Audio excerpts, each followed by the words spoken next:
She told me I wasn't allowed to come because they'd be embarrassed if I showed up. That's what my son's fiancé said to me one day before their engagement party. I didn't argue. I didn't ask why. I just left. 3 days later, the two of them walked into my company and realized the woman they'd just banned from their celebration was the one who held their entire future in her hands. Renee set her teacup down gently on the coaster. Outside, a steady April rain lashed against the windows of her quiet suburban home just north of Chicago.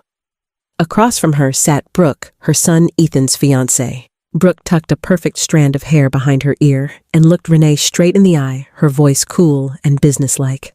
"We've decided, Renee," she said. "Tomorrow at the engagement party at the Lakeside Inn, it's better if you don't come." Renee didn't even blink. She felt a quick stab in her chest, but her face stayed perfectly calm. "And why is that?" "It's a modern crowd," Brooke continued. "Just young people, important connections for Ethan's career. Honestly, your style the way you are, it doesn't really fit. We don't want to have to explain anything. We don't want to feel embarrassed." Renee glanced at her son, Ethan.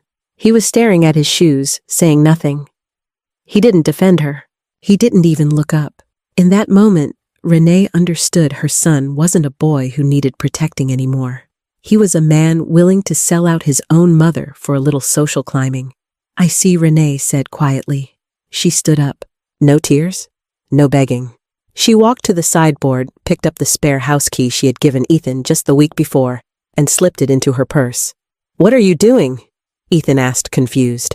"Putting things back in order," Renee replied. She held the front door open for them. "It's getting late. You two should go. You've got a big day tomorrow, one I won't be part of." Brooke smiled triumphantly, certain she had won. She had no idea that Renee had only just begun changing the rules. The next morning, Renee woke at 6. Normally, she would have started cooking a big breakfast, because Ethan and Brooke often dropped by on weekends expecting to be spoiled, meaning Renee cooked, cleaned, and quietly covered whatever bills they needed help with. Not today. The kitchen stayed cold. Renee made herself a simple espresso and sat down at her laptop. The first thing she did was change the Wi-Fi password. Ethan had been using her high-speed connection for his work-from-home days because his own internet was too slow. Then, she opened the banking app. Since Ethan's college years, she had been sending a set amount every month to a joint account to help with his rent. It was supposed to be a little starter support, but at 32, he had grown used to it. With 2 clicks, she canceled the automatic transfer. At 10 o'clock, Ethan called. Renee let it ring. She pulled on her rain jacket and drove into the city.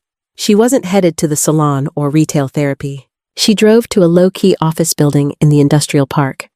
The sign on the door read, Harrington Logistics and Property Management. It was the company her late husband had built. After he passed 5 years ago, everyone assumed Renee would sell it. Instead, she had quietly taken over as owner and ran things efficiently from behind the scenes. Her employees respectfully called her Ms. Harrington, even though she had always told Ethan she just did a little bookkeeping so he wouldn't feel pressured. She stepped inside. "Good morning, Mr. Caldwell," she said to her operations manager. "Do we have the application files for the new project management position?" "Yes, Ms. Harrington. 3 finalists. One of them is a young man named Ethan Harrington." "Coincidence?" Renee gave a thin smile. "No coincidence. Put his file at the bottom of the stack. We'll look at the others first." Sunday passed quietly for Renee. She finally finished a book she'd been meaning to read for months. Around 2 in the afternoon, Ethan showed up at her door looking hungover from the long engagement party. "Mom, what's wrong with the Wi-Fi? I need to upload a project first thing tomorrow," he complained, trying to slip past her into the hallway. Renee didn't block him, but she didn't move aside either. "The internet is private now, Ethan. I need the full bandwidth for my own work." Ethan froze. "Your work? Since when is that more important than my job? And by the way, I checked my account, the transfer didn't come through. The bank must have messed up." "There's no mistake," Renee said calmly, arms crossed. "Brooke made it very clear yesterday that I don't fit into your modern life, that I'm embarrassing. Well, part of living in the modern world is paying your own bills. If I'm too old-fashioned for your party, I'm too old-fashioned to keep financing your life. You can't do this, Ethan burst out. We're planning the wedding. We need that money for the down payment on the new condo. Then you should ask Brooke's important contacts for help, Renee replied. I'm sure they'd be happy to chip in. Just then, Brooke pulled into the driveway. She got out and took in the scene. What's going on? Why are we standing out here? Mom cut off the money, Ethan said, stunned. Brooke let out a short, ugly laugh. Renee, stop playing games. We both know you love Ethan. You're just punishing us because we were honest with you. Don't be so emotional. Emotional, Renee repeated. No, Brooke. I'm being very rational. If I'm not good enough to sit in the room with you, I'm not good enough to keep paying the bills. Have a nice day. She closed the door. For the first time in years, she felt like the owner of her own house instead of the live-in help. Monday evening, Renee came home and found Brooke already in the living room. She still had a key one she'd secretly copied from Ethan. Boxes were scattered across the floor. What is all this? Renee asked. Ethan said, we have to cut costs since you're being so stubborn. Brooke said without looking up. She was already taking Renee's china out of the display cabinet to make room for her own sleek vases. We're moving into the guest wing for a while. There's plenty of space. You're here by yourself most of the time anyway. Renee felt her blood pressure rise, but she stayed perfectly calm on the outside. She walked to the kitchen phone and dialed. Hello, Locksmith Pros. This is Harrington. I need an emergency lock change on the front door and the guest wing door. Yes, the after-hours rate is fine. Brooke rushed into the kitchen. What are you doing? You can't just lock us out? This is Ethan's home too. Ethan's name isn't on the deed, Renee said. And that guest wing is my hobby room. I've decided to use it as storage for company files. Your company, Brooke scoffed. You handle a few files for some tiny business. Don't act like you're some big executive. You're just a widow with too much time on your hands, maybe Renee said. But I'm a widow who owns this house. Those boxes go back in the car. Right now. Or I'll have someone move them to the curb for you. And no, that's not a threat. That's house rules. Ethan walked in at that moment. He saw Brooke's panicked face and the boxes. Mom, please. Brooke quit her job because she thought we'd get the positions at Harrington Logistics for sure. She applied there as marketing director. Renee raised an eyebrow. Really bold move, quitting your job before you even have an offer. Very modern. The locksmith van pulled up outside. The next morning, the headquarters of Harrington Logistics was a sleek glass building down by the shipping yards. Brooke wore her most expensive suit, Ethan a sharp tailored one. They were nervous, but confident. If I land the marketing director job and you start in project management, we won't need your mom anymore, Brooke whispered in the elevator. Then we can move downtown and let her rot in that old house. Ethan nodded, but he looked uneasy. She was different yesterday. So cold. She's desperate, Ethan. She knows she's losing control, Brooke said, smoothing her skirt. They were shown into the conference room. At the head of the long table sat Mr. Caldwell, looking stern. Good morning, Mr. Harrington. Good morning, Ms. Barons, he said, checking the files. Unusual to interview you both together, but since you applied for 2 key roles, leadership wanted to handle this jointly. Totally understand, Brooke said, with her brightest professional smile. Networking is everything. At that moment, the door behind them opened. Heels clicked across the polished floor.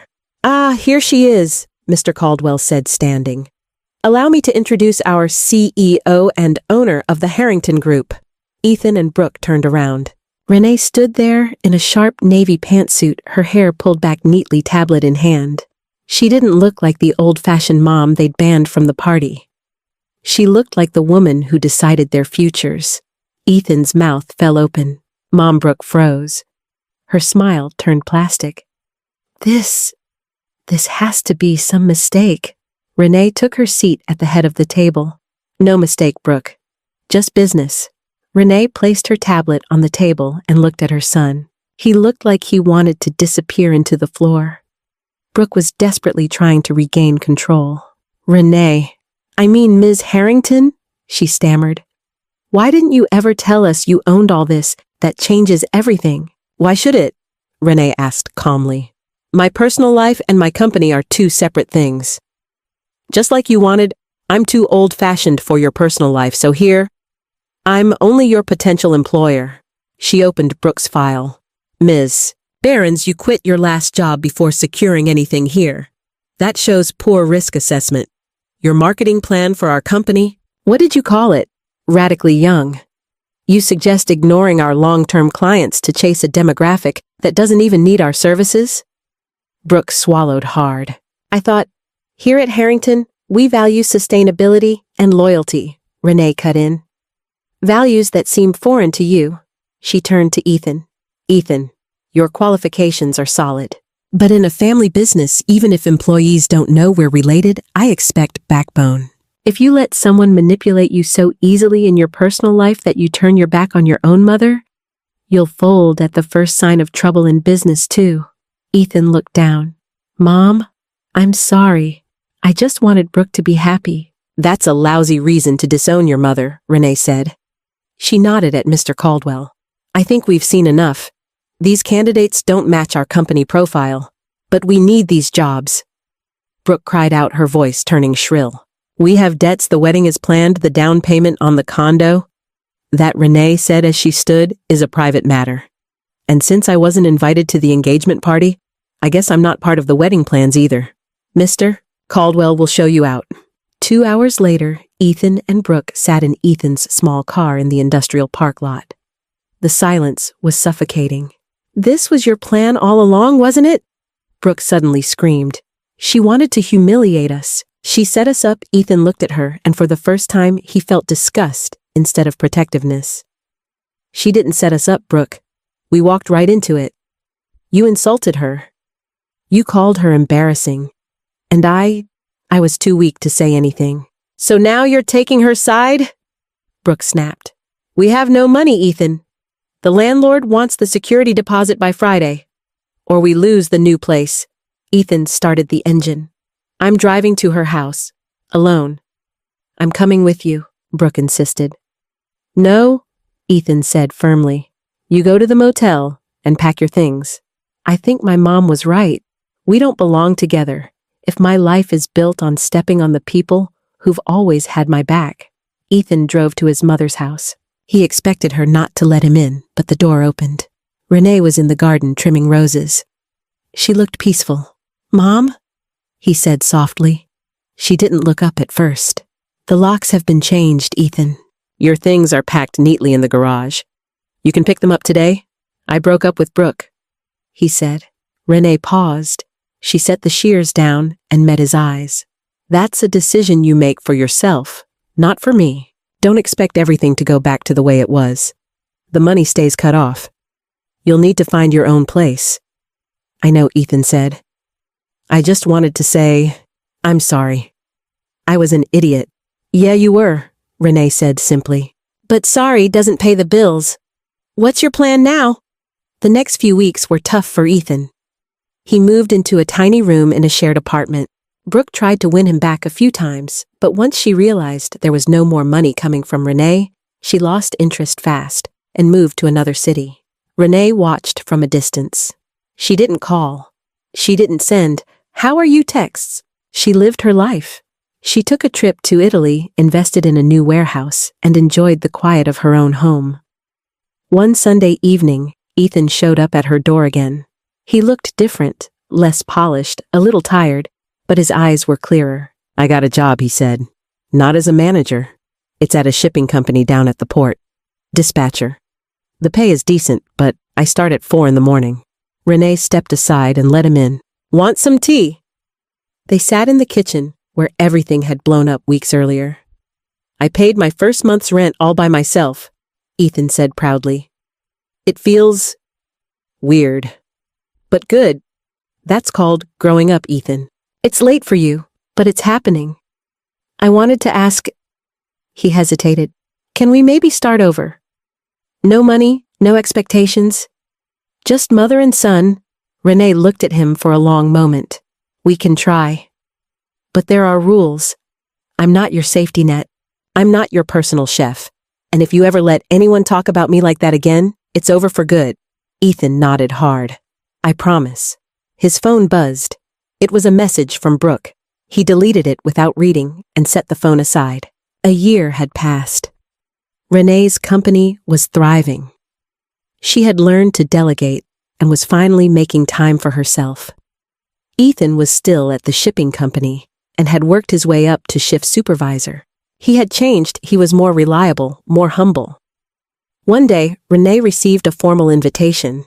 It was for a big logistics industry gala in downtown Chicago. Ethan was being honored for an innovative logistics system he had developed in his spare time. "Will you come with me?" he asked over the phone. "This time, you're the most important guest at my table." Renee felt a tear of pride well up, but she quickly blinked it away. "I'll be there, Ethan. But I won't come as Ms. Harrington. I'll come as your mom." On the night of the gala, Renee wore a simple but elegant charcoal gray dress. As they entered the ballroom, she spotted Brooke in the distance, working as a hostess for the event company. When Brooke saw Ethan and Renee, she froze. She noticed the diamonds at Renee's neck and the quiet confidence in Ethan's eyes. Brooke started walking toward them, probably hoping for some kind of reconciliation or favor. But Ethan gave her only a brief professional nod, as if she were a complete stranger, and led his mother to their seats at the head table. In his acceptance speech, Ethan said, "This success belongs to someone who taught me that respect and hard work are the only currencies that matter." "Thank you, Mom." The applause was loud. Renee sat tall, her gaze steady. She hadn't needed drama lawyers or shouting matches. Just her own principles. Weeks later, Renee sat on her back patio on a warm summer evening. Ethan was there helping her get the grill ready. There were no big talks about money or power anymore. Just the sizzle of steaks and the distant rustle of trees. "What are you going to do with the company?" Mom, Ethan asked casually. "You mentioned wanting to step back." "I found someone to handle day-to-day operations," Renee said. "I'll stay involved behind the scenes. I want to travel. Maybe Japan next." Ethan laughed. "That sounds like you. Always moving, but always with a plan." Renee leaned back. She thought back to the day Brooke told her she wasn't welcome at the engagement party. What had felt like a painful rejection had actually been the greatest gift. It had woken her up. It had shown her she had stopped living for herself. Now she was free. She had taken back control of her home, her money, and her life. And she had a son who no longer saw her as an ATM, but as a person. "You know, Ethan," she said softly, "sometimes you have to slam a door shut so the right people realize how it should be opened." Ethan put his arm around her shoulders. "I'm glad I found the key again, Mom." Renee smiled. She didn't need apologies from Brooke or approval from anyone else. She had found her peace, and that peace was priceless. The sun dipped low, bathing the garden in golden light. Renee closed her eyes and savored the quiet, a quiet she had earned herself. Sometimes you don't have to say a word to prove your worth. Sometimes stepping back is all it takes for others to pay the price for their choices. Boundaries don't need explanations. They just need to be held. And sometimes, being excluded is the best proof you never really belonged there in the first place.